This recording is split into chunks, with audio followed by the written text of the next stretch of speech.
हमारे YouTube channel विनय इलाहाबादिया में दोस्तों इलाहाबाद यूनिवर्सिटी के affiliated college CMP degree college का रजिस्ट्रेशन स्टार्ट हो गया है नॉन सीयूटी स्टूडेंट के लिए। दोस्तों जो बच्चे सीयूटी नहीं दिए थे या सीयूटी दिए थे लेकिन इलाहाबाद यूनिवर्सिटी में अपना रजिस्ट्रेशन नहीं किए, उन बच्चों के लिए जो इनका होगा 12th के बेस पे इनका एडमिशन होगा, मेरिट बनेगी 12th के रिजल्ट के हिसाब से। दोस्तों अगर दोस्तों चैनल पे नए हैं तो लाइक एंड सब्सक्राइब करें, क्योंकि आपके रजिस्ट्रेशन से लेके आपके सीट अलॉटमेंट तक का आपको सभी अपडेट इसी चैनल के माध्यम से मिलेगा।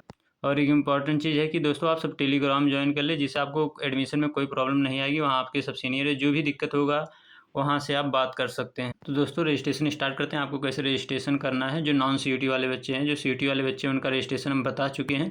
नॉन सीयूटी वाले बच्चों का क्या क्या डॉक्यूमेंट लगेगा अभी देखेंगे। तो दोस्तों सबसे पहले आप क्रोम ब्राउजर या गूगल ओपन करेंगे, आपको सीएमपी डिग्री कॉलेज सर्च करना है। जैसे ही सीएमपी डिग्री कॉलेज आप सर्च करते हैं, बस आपको सीएमपी डिग्री कॉलेज से सर्च करेंगे, ऐसा इंटरफेस आपके पास ओपन हो जाएगा। जैसे ही ओपन होगा तो उसके बाद आपको इस पर क्लिक करना है। नॉन सीयूटी वाले बच्चे ध्यान से देखें, और जैसे आप यहाँ पे क्लिक करेंगे फिर इसे इंटरफेस आ जाएगा जो मेन वेबसाइट का है। देखिए यहाँ मेन वेबसाइट का यहाँ पर आ चुका है,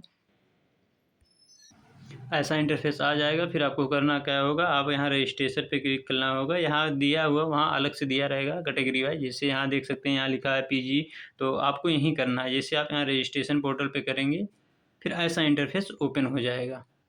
फिर ये तो जो सीयूटी वाले बच्चे हैं उन सब के लिए है, तो इसको आप हटा देंगे। नॉन सीयूटी वाले बच्चे, अब क्या जो मैं चीज़ें बता रहा हूँ कुछ बेसिक बातें बता रहा हूँ, पहले उस चीज़ों को आपको ध्यान देना है, उसके बाद ही आप रजिस्ट्रेशन करें तो ज़्यादा अच्छा होगा। तो दोस्तों पहली बेसिक बात ये है कि आपका होगा जो पहले 12th के बेस पे आपके जो मेरिट बनेगी 12th के बेस पे बनेगी। और आपको सीट कब मिलेगा, जब सीयूटी वाले बच्चे एडमिशन नहीं लेंगे, सीट बचेगी तो होता है। तो ये समझिए जो बच्चे बीए एंड बीएससी मैथ करना चाहते हैं उन बच्चों को तो एडमिशन हो जाएगा, लेकिन आप बीएससी बायो से नहीं हो पाता, क्योंकि बहुत सारे बच्चे कैंपस के ही रहते हैं। जो मतलब इलाहाबाद यूनिवर्सिटी के रजिस्ट्रेशन सीयूटी के थ्रू की हैं, वो एडमिशन उन्हीं को पहले प्रायोरिटी दिया जाता है, तो हो जाता है। अगर बीए और बीएससी मैथ के लिए करते हैं तो ठीक है दोस्तों, बाकी और भी चीज़ें हैं आप देख सकते हैं जो यहाँ नोटिफिकेशन आया हुआ है।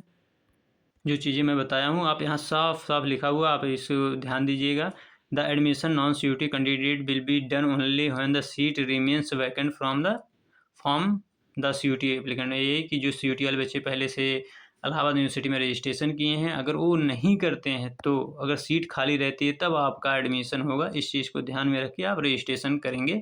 और दोस्तों फिर रजिस्ट्रेशन का फॉर्म यहाँ जैसे लिखा हुआ है, आप यहाँ क्लिक करेंगे, जिसे नॉन सीयूटी रजिस्ट्रेशन स्टूडेंट हो ऐसे करके यहाँ पर आप क्लिक करेंगे। तो ये जो बच्चे सोच रहे हैं इंटीग्रेटेड कोर्सों के लिए अगर आप करना चाहते हो तो मत करिए, क्योंकि यहाँ की सीटें नहीं खाली रहेंगी। जो हमने दो चीज़ बताया है, बीए एंड बीएससी मैथ की सीटें ही वैकेंट हो सकती हैं। मैं बीएससी मैथ का वैकेंट सीटें होती हैं, बीए की भी हो सकती हैं, बाकी अदर का नहीं होगा। तो इतने कोर्सों का दिया हुआ है, लेकिन हमें लग रहा नहीं बीए नहीं खाली रहेगा। बाकी अब यहाँ पर आपको क्लिक करेंगे, जैसे आप क्लिक करेंगे आप रजिस्ट्रेशन पोर्टल पे चले जाएंगे जहाँ से आपको रजिस्ट्रेशन करना है। ऐसे ही आपका ये पोर्टल ओपन हो जाएगा।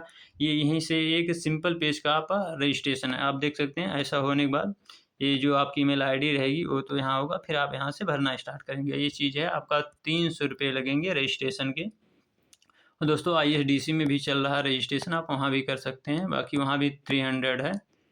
तो ये देख सकते हैं जो अभी रजिस्ट्रेशन का फॉर्म है आपका 300 है, नॉन रिफंडेबल है, यानी कि आपका पैसा आप रजिस्ट्रेशन करेंगे तो अगर एडमिशन नहीं मिलेगा तो आपका पैसा रिफंड नहीं होगा। तो सभी चीज़ें बहुत क्लियर तरीके से बताते रहा हूँ। और दोस्तों टेलीग्राम ज्वाइन कर ले, क्योंकि जो भी अब कट ऑफ आएगी, अपडेट आएगा, उस चैनल के माध्यम से सब कुछ मिलेगा और अपडेट। तो टेलीग्राम में आपको जो भी प्रॉब्लम हुई आप लिख सकते हैं, क्योंकि वहाँ सेकंड ईयर और नॉन सीयूटी वाले बहुत सारे बच्चे हैं पहले से, तो आपका जो प्रॉब्लम हुआ सॉल्व हो जाएगा।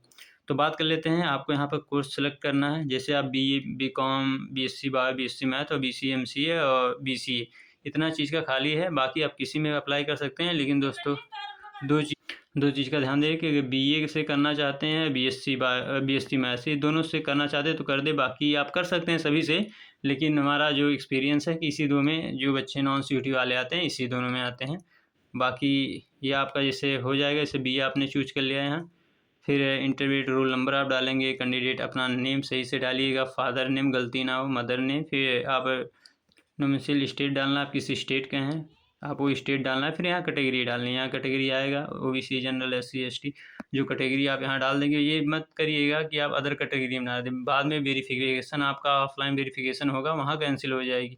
तो जो आपका कैटेगरी रहे वही चूज करिएगा। वहाँ तो ओबीसी है तो ओबीसी करिए, क्योंकि बाद में सर्टिफिकेट लगेगा। ये फिर आप डाल दीजिए मेल फीमेल, ये सब हो जाएगा। फिर आप अपना मोबाइल नंबर, बहुत इंपॉर्टेंट हो जाता है, OTP बाद में वर्क करेगा जब आपका काउंसलिंग प्रोसेस होगा। तो ये सब चीज़ें गलत ना हो। अल्टरनेट मोबाइल नंबर ये दोनों डाले जो रनिंग में रहे, ऐसा ना हो कि बंद हो जाए या कुछ भी हो जाए। तो एक अपना नंबर दीजिएगा मेन में, बाकी अल्टरनेट में जो चलता हो, जैसे भैया का, मम्मी का या पापा का जो है रनिंग में हो, आप यहाँ डाल देंगे। फिर ईमेल आईडी डाल देंगे आप यहाँ, और ईमेल आईडी भी अपना ही डालिएगा तो ज़्यादा सही रहेगा, क्योंकि ईमेल पे कुछ आएगा, ईमेल के माध्यम से ही बताया जाता है। यहाँ अपना डेट ऑफ बर्थ आपको चूज करना है। फिर आधार कार्ड, यहाँ आधार कार्ड आप डालेंगे। अब जो भी आपका आधार कार्ड होगा, इंटरमीडिएट बोर्ड डाल देंगे आप, किस बोर्ड से, UP board, CBSE board, ICSE board, जो भी है। मैक्सिमम हमारे इंटरमीडिएट एग्जामिनेशन आपने कितना नंबर प्राप्त किया है, आपको यहाँ लिख देना है। यहाँ आपके 2 डॉक्यूमेंट अपलोड होंगे दोस्तों। अभी 10 मार्क है, और आपका CGP नहीं, 10th 12th का नहीं आता, तो ये नहीं, 10th और 12th का उसी में आता है, डिजिट में आता है, CGP नॉन CGP है। और फिर जो दोस्तों आपका ट्रांजेक्शन नंबर, आप जो ट्रांजेक्शन करेंगे उसका यहाँ आपको नंबर करना होगा। फिर आपको 2 डॉक्यूमेंट अपलोड करने होंगे। 2 डॉक्यूमेंट का क्या क्या रहेंगे, आपके जो रिसिप्ट रहेगा, जो रिसिप्ट आपका पेमेंट मतलब रजिस्ट्रेशन के बाद जनरेट होगा, वो आपको रिसिप्ट यहाँ अपलोड करना है। देख सकते हैं 10 MB मैक्सिमम होना चाहिए। फिर अपलोड इंटरडेट मार्कशीट, आपको यहाँ अपना मार्कशीट अपलोड करना है। जिन बच्चों के पास नहीं है, डिजी लॉकर वाला भी मार्कशीट यहाँ चल जाएगा। तो ये रहा आपका कंप्लीट प्रोसेस, जो आपके मतलब रजिस्ट्रेशन के बाद एडमिशन होगा। सभी बच्चे चैनल को लाइक एंड सब्सक्राइब कर लेंगे और टेलीग्राम ज्वाइन कर लेंगे। ये आपका कट ऑफ कब आना स्टार्ट होगा, पहले दोस्तों जो CUT वाले बच्चों का उनका कट ऑफ आएगा, अभी इनका भी कट ऑफ नहीं आया, तो आपका काफ़ी डिले होगा, तो परेशान मत होइएगा। क्योंकि अभी जो CUT वाले बच्चे हैं, इनका 5 से 10 अगस्त के बीच में रजिस्ट्रेशन स्टार्ट होगा। रजिस्ट्रेशन करें, इनका कट ऑफ आना स्टार्ट होगा, फिर इनकी काउंसलिंग होगी, और काउंसलिंग इनका कम से कम 10 से 15 दिन चलेगा। डेली कट ऑफ आती है, डेली काउंसलिंग होता है। फिर आपका जो शॉर्ट लिस्टेड है उसको शॉर्ट लिस्टेड किया जाएगा। जो आपका जैसे जो 12th बेस पे जितने बच्चे रजिस्ट्रेशन किए हैं, इनके लिए भी कुछ सीटें रहेंगी अच्छी, तो फिर जो 12th के बेस पे हो जाएगा आपका रजिस्ट्रेशन, तो जितने भी बच्चे रहेंगे उसमें फिर मेरिट देखी जाएगी। अगर कुछ सीटें बचती हैं, अगर ये नहीं बहुत हाई चला जाएगा, जितने बच्चे रजिस्ट्रेशन करेंगे नॉन CUT वाले, उन्हीं में से किसी बच्चे का होगा, क्योंकि उन्हीं बच्चों में से आपका मेरिट निकाला जाएगा। जो टॉप बच्चे रहेंगे उनका रजिस्ट्रेशन किया जाएगा। ये रहा फुल प्रोसेस दोस्तों। आगे आने वाले टाइम पे आपको इसी चैनल के माध्यम से अपडेट मिलेगा। धन्यवाद।